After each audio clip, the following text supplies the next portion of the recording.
after weeks of talking about it, I'm finally going to give you an in-depth description of my suicide clutch. Let's get into it. Okay, so the basic concept behind this brand, I'm going to show you the details in just a second here, is that this lever is connected to a counter lever right here on the back, attached to your clutch cable, goes all around to your clutch system on the opposite side. Simple stuff like that. So when you push down on your lever, it pulls on the cable, engaging your ball ramp, but engages your clutch. And all the way back here, there's a small little shifter arm down there. Hopefully you can see that. There we go. That would normally have a connecting rod to your original lever, which is I think in the trash by now. And now, that's how you clean up the whole front end. No cables hanging off of here. Everything's down below. And when I was designing this shifter arm here, one of the key things I wanted to do, I'll just get set it up on the tripod here. New tripod mount. Put the glove down. And so whenever you drop your arm, it's automatically in line, so you don't have to reach down, reach in. You're not going to throw your body off any kind of uncomfortable position. It's an immediate bam, back up. Either upshifting, or downshifting, neutral right in the middle. Make sure there's plenty of clearance for your leg, which if you're shifting, your leg will be up here, so it won't be a big problem, or down here. And when you're at a stop, you'll still have your clutch up here. But even if you're both feet on the ground, you're not going to bang in your shifter, you're not going to jerk your bike in an unnatural way, uncomfortable way. Back up. And that's the concept behind angling this. Now, where I got this shifter from was a site called V-Twin Cycles. Hopefully that's picking up on the camera. Zoom in, zoom out. Anyways, I'll actually have a description, link in the description of your suicide foot clutch. And this came out to be in $238.92 Canadian. Now though, I'm not sponsored by them in any way, but this is really good quality steel and a really nice chrome finish. The only downside of this is there is no mount for your kickstand. So what I had to do is actually refabricate a second bracket in the back here and in the front, so it mounts up to your twin cam original foot control mounts. And I had to cut this original kickstand off the original mount because it actually had two separate pieces, and actually weld it onto a second bracket so I can actually rest the bike. So the biggest downside of this kit, it doesn't have anything to remount your jiffy stand kit with. But luckily I was able to easily avoid that. It works just fine. I'm going to get a completely different kickstand kit down the road, so this is just temporary. And everything bolts up really nicely. So I'm going to put you back on the helmet, we're going to go for a ride, and I'm going to explain to you my process of riding with a suicide shift in town as a daily driver.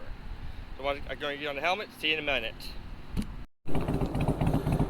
Make sure everything's nice and balanced. And we're back. So again, very simple. I'm going to rest my heel right at this strong junction right down here. I see some people try putting it in like that, but you don't get a smooth engagement of a clutch. Treat it like a car where you push down with your toes and relax a little bit to adjust how much engagement you're going to get. So pop in the first gear, which is forwards, and try not looking at it. Don't really think too much about it. Imagine, like I said, when you're driving a standard in your car or your truck, you look where you're going and just relax and let it happen. Give it a little bit of gas to get it started. And just relax. Engage those toes. There you go. Simple as that. See, not a problem. Quick tip, when you're doing low speed areas like parking lots or in town, just keeping your heel on that junction point. Just so that way you can engage your clutch at any moment, whether I have to move it from the peg to the shifter or the clutch. And that way it'll be similar to what you're doing up here normally with your clutch lever. Come on, buddy. Move along. Thank you. There we go. Engaging the clutch. And you're coming to a nice rolling stop. Oh, hello. Oh boy. And you see, if I didn't have my foot on the clutch, I would still just ram right into his ass. You know, I was trying not to swear in this episode. Hopefully YouTube doesn't punish me, because I realized my last two episodes, they're not, they haven't been displayed, or they're hard to find lately. Next gear. Ooh, that's a nice bike. Yeah. Purple mystery, baby. Let's go. Anyway, back on topic. We're going to try avoiding swearing in this episode, see if it does any difference in the algorithm or whatnot. So right now, back on topic. I'm in second gear, straight forward, and you're going to notice I'm not on that guy's ass. I'm letting him get an extra 1.5 seconds distance ahead of me. So if I were to count when he passed that truck, 2, 1,000, 3, 1,004, he had a 4-second lead on me, which gives me plenty of time to switch from my peg up to my clutch. Because you don't have the immediate from your hand, boom, catch the clutch right there. You have more distance to travel. So you really gotta plan your routes a little bit safer. You don't have to plan ahead too much, you just plan ahead in the normal amount, but give every vehicle ahead of you that extra second or two. Wave at the fan, wave at the fan, bam, wave back. Thank you, fam. So we're going to take a right up these lights here. We're going to work our way back into town. See, I use signal with my hands. I don't know if my signal lights work half the time. So clutch in, shifting forward to go down, and I'm coming to a nice slow stop. I'm not rushing. I'm not coming to a screeching halt. I'm not skidding any tires. Gas first, then slowly release that clutch. Clutch in, back, forwards, and where you're moving forwards. Clutch in, forwards, and I'm coming to a nice steady stop. Relying a lot more on my front brakes, and now at this point I can engage into neutral, have both feet planted on the ground, like I demonstrated earlier, where how I have my lever engaged is tucked just far enough behind my leg where if I drop my leg, I'm not going to kick into second gear by accident, but also close enough so when I drop my arm, I'm immediately knowing where that lever is. I'm not guessing. I'm not, because if I do this, you can see how much further off I am from my bars versus straight on. This light sucks. It takes so damn long. I swear it again. I'm an oyster farmer. It's what we do.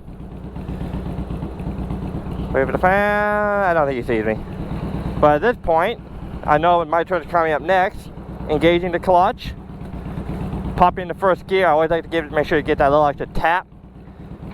And you don't have to be hard on this. It's gotta be just like a little, whoop, like a little spank. Just give it a very gentle spank. Like, you know when you tap a puppy's head? Like, hey, good boy, you a good boy. Kind of like that. That's all you really need. Like a little puppy tap. Yeah, we're going to call it that. So you see, I can easily bang through 3 gears right there, no problem.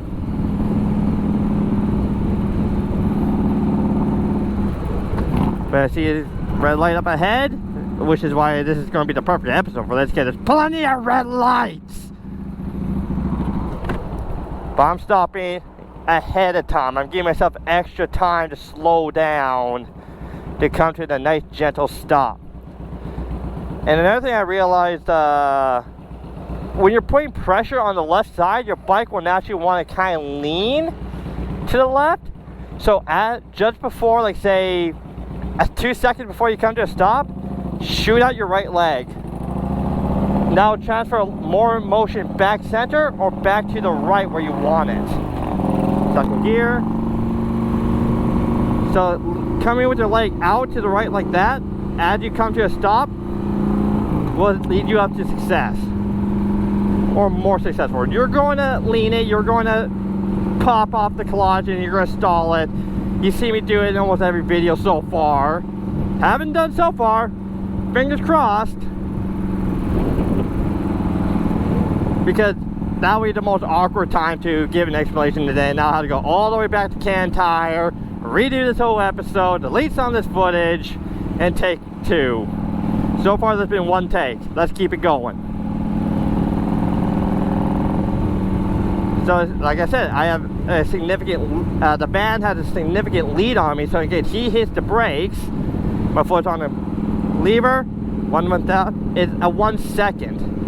So that stopping distance comes from 4 seconds to 3 seconds. If I was up normally, it'll be 3 to 2, and now you only have 1 without and 2 to react to anything. This way I have plenty of time to react, plenty of time to either swerve, which came close a few months ago, which is the reason why I bought a full face helmet.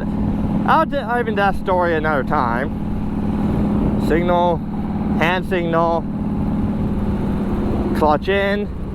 But see how much time I have to predict whether those people want to go over to the left, and I can do a rolling stop versus, well, I'm going to do a complete stop because traffic. Yeah, I'm going to come to a complete stop here. Normally I could just roll right on through, but I wasn't at the head of the line at the moment. Gas, clutch, and you're flying, baby. Hand signal again. Hand signal again.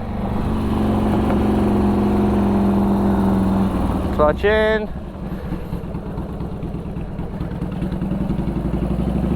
There we go. And you can still do some relatively tight maneuvers. Scrape my peg a little bit over there. And when you're coming up to a hill, perfect example, you're going to have to keep that front lever in as you pop it in neutral. But yeah, I think the biggest tip is don't overthink it. Just know which direction is downshifting and what direction is upshifting. And you just do that by practicing, because the best way to practice knowing what direction up and down shifting is on Harley Davidsons, forward is down a gear. Oh, that's loose. I gotta tighten that up. Forward is down, back is up. So when you push it forwards, first gear, second gear, neutral.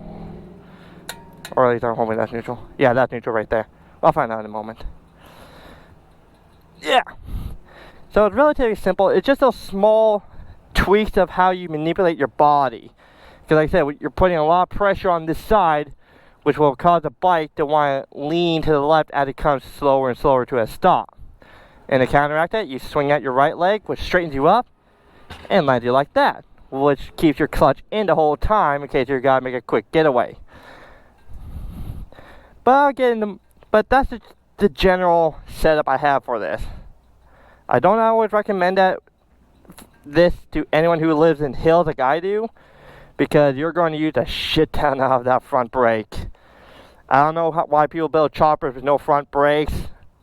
I'll refuse to build this up with one brake, 2 brakes all the way, rear and front. But I think that'll just do it for this episode. Thank you guys for watching. Like, comment, subscribe, all that fun stuff. And I'll see you on the next episode.